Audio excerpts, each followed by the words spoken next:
मसीह की यीशु पप्पा मिनिस्ट्री में आपका स्वागत है।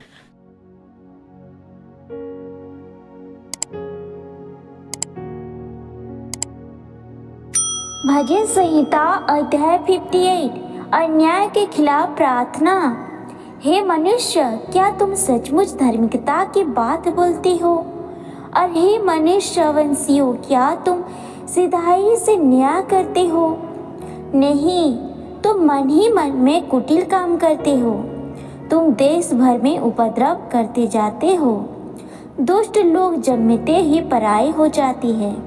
वे पेट से निकलते ही झूठ बोलते हुए भटक जाते हैं। उनमें सर्प का सा बीस है। वे उस नाग के समान है जो सुनना नहीं चाहता, और सपेरा कितनी ही निपुणता से क्यों ना मंत्र पढ़े तो भी उसके नहीं सुनता। हे परमेश्वर, उनके मुंह में से दांतों को तोड़ दे।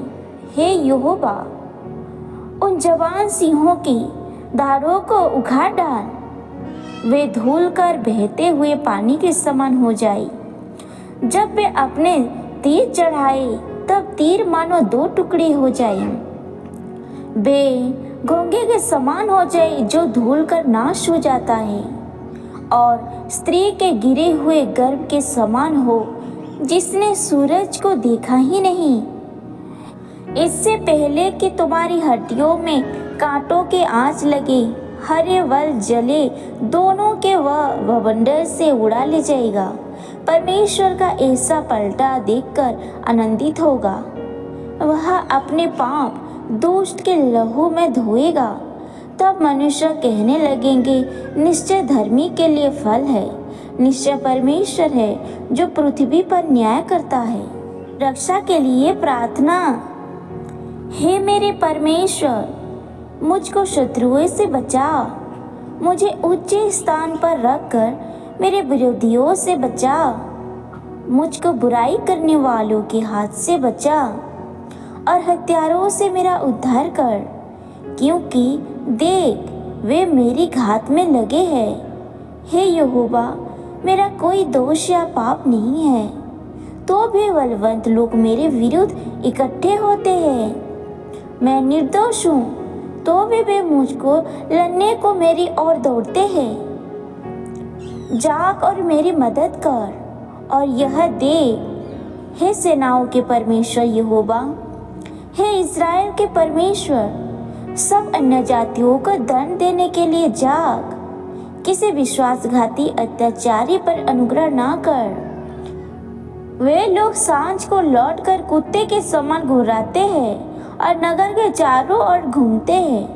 देख, वे इकारते हैं, उनके मुंह के भीतर तलवारें हैं, क्योंकि वे कहते हैं, कौन हमें सुनता है?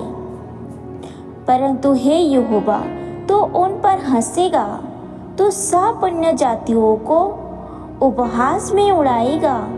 हे परमेश्वर मेरे बल, मैं तुझ पर ध्यान दूंगा। तू मेरा ऊंचा गढ़ है। परमेश्वर करुणा करता हुआ मुझसे मिलेगा। परमेश्वर मेरे शत्रुओं के विषय मेरी इच्छा पूरी कर देगा। उन्हें घात ना कर, ऐसा ना हो कि मेरी प्रजा भूल जाए। हे प्रभु, हे हमारी ढाल, अपनी शक्ति से उन्हें तितर बितर कर उन्हें दबा दे। वह अपने मुंह के पाप और होठों के वचन और श्राप देने और झूठ बोलने के कारण अभिमान में फंसे हुए पकड़े जाए। जलजलाहट में आकर उनका अंत कर दे, ताकि वे नष्ट हो जाए। तब लोग जानेंगे कि परमेश्वर याकूब पर और उन पृथ्वी के छोर तक प्रभुता करता है। वे सांझ को लौटकर कुत्ते के समान घुराते और नगर के चारों ओर घूमते हैं। वे टुकड़े के लिए मारे मारे फिरते और तृप्त ना होने पर रात भर घुराते हैं। परंतु मैं तेरी सामर्थ का यश गाऊंगा और भोर को तेरी करुणा का जय जयकार करूंगा, क्योंकि तू मेरा ऊंचा गढ़ है और संकट के समय मेरा शरण स्थान ठहरा है। हे मेरे बल, मैं तेरा भजन गाऊंगा, क्योंकि हे परमेश्वर, तू मेरा ऊंचा गढ़ है और मेरा करुणामय परमेश्वर है। भजन संहिता अध्याय 60। छुटकारे के लिए प्रार्थना। हे परमेश्वर, तूने हमको त्याग दिया और हमको तोड़ डाला है। तू क्रोधित हुआ, फिर हमको ज्यों का त्यों कर दे। तूने भूमि को कंपाया और फाड़ डाला है, उसके दरारों को भर दे, क्योंकि वह डगमगा रही है। तूने अपनी प्रजा को कठिन समय दिखाया। तूने हमें लड़खड़ा देने वाला दाग मधु पिलाया है। तूने अपने डरबियों को झंडा दिया है कि वह सच्चाई के कारण फहराया जाए। तू अपने दाहिने हाथ से बचा और हमारी सुन ले कि तेरे प्रिय छुड़ाया जाए।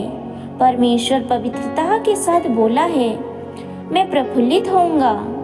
मैं शेकेम और बाट लूंगा और सुकोत की तराई को नफाऊंगा। गिलाद मेरा है, मनशेष भी मेरा है और एप्रेम मेरे शीर का टोप। यहूदा मेरा राजदंड है, मोआब मेरे धोने का पात्र है। मैं एदोम पर अपना जुआ फेंकूंगा।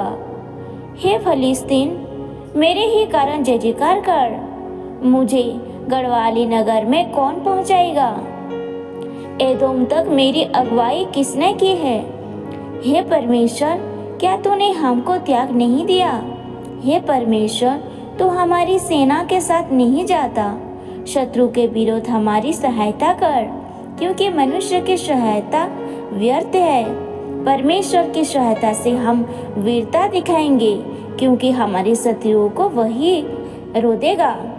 61 रक्षा के लिए प्रार्थना। हे परमेश्वर, मेरा चिल्लाना सुन, मेरी प्रार्थना की ओर ध्यान दे। मूर्छा खाते समय मैं पृथ्वी के छोर से भी तुझे पुकारूंगा। जो चट्टान मेरे लिए ऊंची है, उस पर मुझको ले चल, क्योंकि तू मेरा शरणस्थान है और शत्रु से बचने के लिए ऊंचा गढ़ है। मैं तेरे तंबू में युगानुयुग बना रहूंगा। मैं तेरे पंखों की ओट में शरण लिया रहूंगा, क्योंकि हे परमेश्वर, तूने मेरी मन्नतें सुनी। जो तेरे नाम के डरबियो है, उनका सब भाग तूने मुझे दिया है। तू राजा की आयु को बहुत बढ़ाएगा, उसके वर्ष पीढ़ी पीढ़ी के बराबर होंगे। वह परमेश्वर के सम्मुख सदा बना रहेगा। तू अपनी करुणा और सच्चाई को उसकी रक्षा के लिए ठहरा रख। इस प्रकार मैं सर्वदा तेरे नाम का भजन गा अपनी मन्नतें हर दिन पूरी किया करूँगा। आमीन।